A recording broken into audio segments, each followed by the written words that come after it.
పూణేలో ఆగా ఖాన్ ప్యాలెస్ ఉందన్నమాట. దాన్ని మనము గాంధీ మ్యూజియం కూడా అంటాము. 1892లో సుల్తాన్ గారు దీన్ని నిర్మించారు. 1942లో క్విట్ ఇండియా మూమెంట్ సమయంలో గాంధీ గారిని ఇక్కడనే బంధించారు. ఈ మ్యూజియంలో గాంధీ గారి జీవన శైలి, చెప్పులు, అద్దాలు, లెటర్స్, ఫొటోస్ అండ్ డాక్యుమెంట్స్ అన్నీ ఇక్కడ చూపిస్తారనమాట. ఈ మ్యూజియంలో నడుస్తుంటే మనకు అనిపిస్తుంది దేశం కోసం ఇంత త్యాగం చేసిన వ్యక్తి ఇంత సాధారణంగా జీవించాడా అని. గాంధీజీ నమ్మకం ఒకటే, సత్యం, అహింస, స్వదేశీ.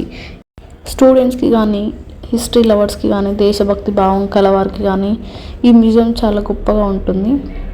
ఇక్కడ మనకి బోర్డు మీద అక్కడ హిస్టరీస్ మొత్తం రాసి ఉంటాయి. ఎవరికైనా కావాలంటే చదువుకోవచ్చు. ఒకసారి ఇక్కడికి వచ్చి మహాత్మా గాంధీ గారి జీవితం గురించి నిశ్శబ్దంగా ఆలోచించండి.